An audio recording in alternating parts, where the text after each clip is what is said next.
जय माता दी। राधे राधे।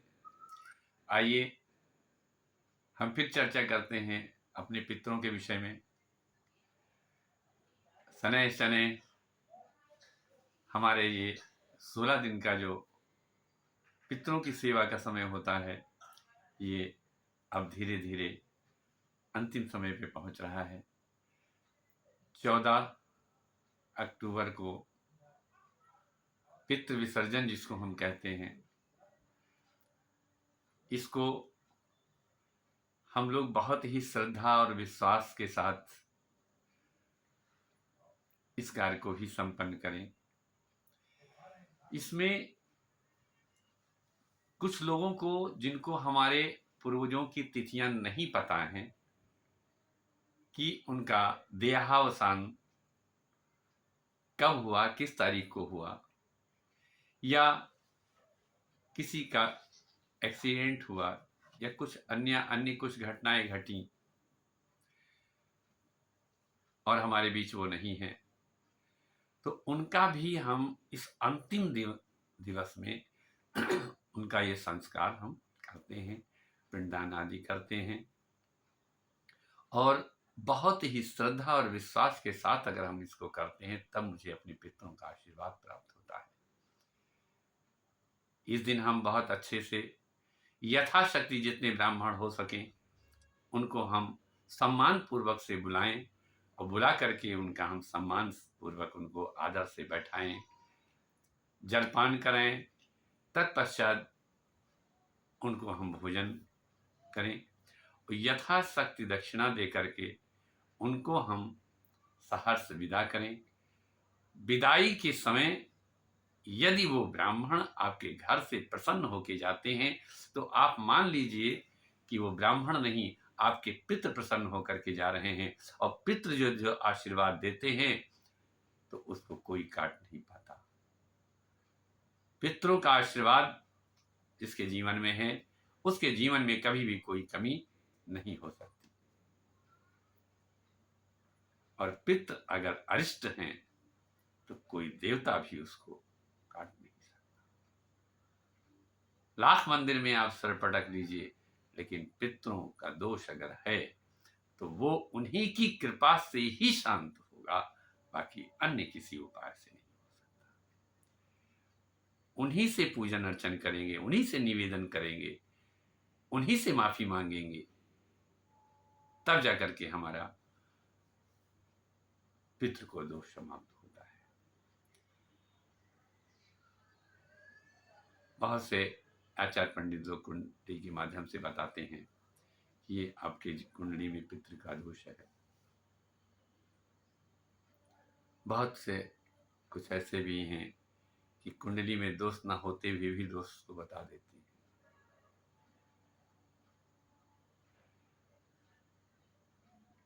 आगे की चर्चा में हम बताएंगे कि मतलब किस किस तरीके से कुंडली के माध्यम से ही जान लें हम कि पितृदोष हमको है या नहीं। लेकिन अभी हम अपने पितरों के बारे में ही वार्ता करेंगे। उनको हम अच्छे से भोजन आदि, और भोजन में एक बात और हम आपको बता दें कि इसमें भैंस के दूध का बना हुआ कोई भी सामान, खाने की वस्तु न बनाई जाए, क्योंकि ये वर्जित है। और कुष्मांडा यानी कद्दू जो है, हम लोग जो कि प्रायः बना लिया करते हैं भोज में, तो वो भी इस पितृ पक्ष के उसमें वर्जित है, ऐसा शास्त्र द्वारा बताया गया है। तो इसलिए हम अपने पितरों की जब सेवा करें, भोजन आदि कराएं, तो इन वस्तुओं का परित्याग करके ही करें। और विदा करने का एक वो है कि जिसको ब्राह्मण को हम बुलाएं, तो यदि संभव हो तो उसको हम उसके घर तक पहुंचा करके आए। घर से हम लेने भी जाएं, घर तक उसको पहुंचाने भी जाएं। जितनी सेवा कर सकें, जाने वाला व्यक्ति जो मेरे घर आया है पितृ के रूप में, वो अगर प्रसन्न चित्त होकर के मेरे घर से जाता है, तो समझ लीजिए कि वो, उसकी चेहरे की मुस्कुराहट नहीं, वो आपको पूरी जीवन खुशियां देके जा रहा है। तो इसलिए हम इस पितृपक्ष के अंतिम दिन में अपने पितरों की विदाई करते हैं, क्योंकि 16 दिन के लिए ही अपने लोग से वो लोग यहाँ छोड़े जाते हैं कि जाओ अपने अपने परिजनों से आप भोजन पाओ, प्रसाद पाओ।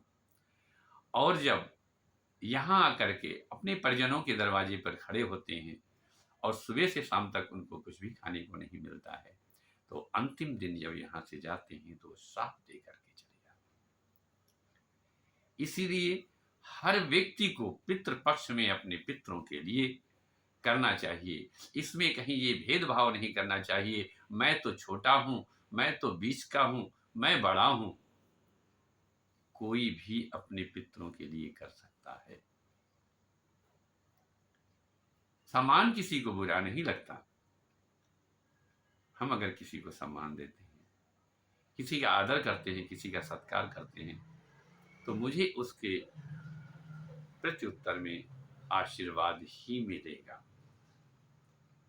तो इसलिए मेरे भाइयों, मैं निवेदन करता हूं कि अपने पितरों का सम्मान करें, आदर करें और अपने स्मरण में बनाए रखें।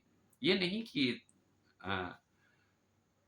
सिर्फ इसी 16 दिन में ही हमने उनको याद किया, उसके बाद हम भूल जाए।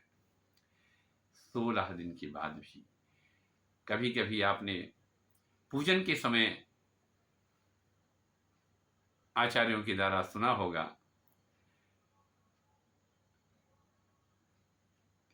पितृदेवो भव, मातृदेवो भव, वास्तुदेवो भव, इस तरह संकल्प बोला जाता है। तो हम हर कार्य में जब उनको याद करते हैं, तो अगर हम प्रतिदिन के स्मरण में भी अगर उनको रखेंगे तो उनका आशीर्वाद मुझे मिलता रहेगा। हमेशा उनको स्मरण रखें और इन 16 दिनों में उनकी सेवा करें। और इस अंतिम दिन जिसको हम अमावस्या के दिन ही इनका अंतिम पितृपक्ष का दिन होता है। इसको कोई कोई अपनी भाषा में बुढ़वा विदा करने की भी संज्ञा देते हैं। अन्य अन्य जगह अपने अपने शब्द हैं। थोड़े थोड़े समय जैसे भाषा बदल जाती है, वैसे प्रक्रियाएं भी बदल जाती हैं, लेकिन पितृपक्ष का सम्मान हर जगह किया जाता है। इसलिए हम पुनः फिर निवेदन करेंगे कि शेष दिन जो बचे हुए हैं उसमें भी अपने पितरों को अच्छे से जल दें, पिंड दें और भोजन आदि ब्राह्मणों को करा करके उनको प्रसन्न करके हम गया कराएंगे। हमने बद्रीनाथ में बैठा दिया है, ये सोच करके हम सबको परित्याग न कर दें। इसलिए हमें जो है क्या भी कर लिए हैं, फिर भी हमको जल देना चाहिए, क्योंकि वो मेरे पास आते हैं। इसका कोई सर्टिफिकेट नहीं है कि उनको मुक्ति ही मिल गई है तो पाएंगे, नहीं है तो कोई दिक्कत नहीं है, उनके सम्मान में कर रहा हूं। तो इसलिए जल देना चाहिए। पितृपक्ष में ब्राह्मणों को बुला करके उनको भोजन आदि कराना चाहिए और दक्षिणा आदि दे करके संतुष्ट करके तब उन्हें विदा करना चाहिए।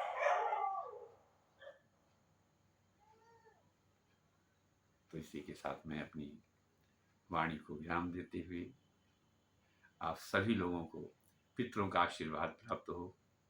जय श्री राधे, जय माता।